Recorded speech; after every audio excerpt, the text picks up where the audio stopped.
Well, welcome to the pottery dump. You guys have heard about dump diggers. Well, we're gonna meet a couple right now. And here we have Carmen Selfridge and Steve Showers. Hello. And they have been digging. How long were you out here yesterday, did you say? About 4 hours. All right. And basically, there was dirt here. So you guys dug this whole area up? We did. Wow. There was dirt between these two trees here, and we worked underneath yesterday and took the top off today and working down. Steve hit water a couple times. You need sturdy shoes and what else? Good pair of gloves. Coveralls or something to keep the dirt from going down the back of your pants when you're sitting in the middle of a hole. Yep. And if it's mosquito-y, you wear long sleeves. If it's cold, you wear long sleeves. So what tools do you use? Mostly just a shovel, or what else do you have here? Short-handled shovel,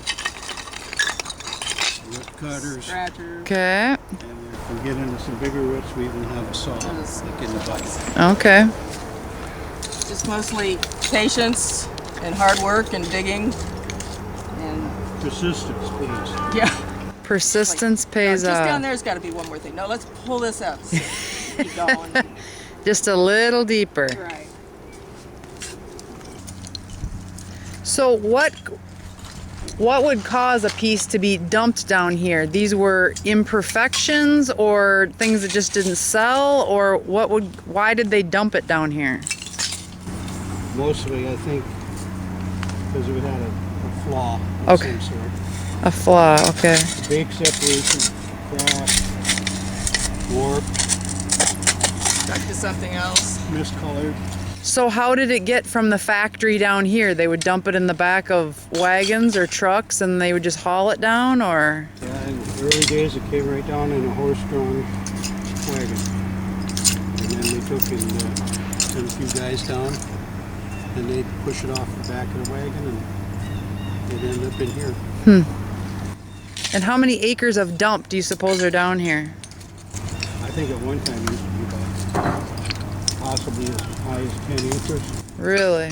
Now it's down to about 3 or 4 of that. Now, did some things get built on top of the dumps? Right. Like what buildings are on top of dump? There's not necessarily buildings, but the boat storage over here Oh, the boat storage, sure. is on top of the dump. Yeah. The new dump is on top of the dump, right? Yeah.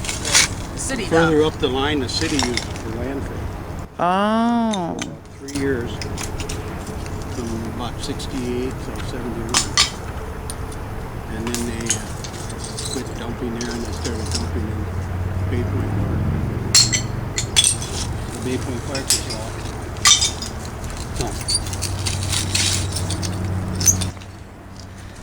So if we have any future dump diggers in the audience, what would be some advice you'd give them?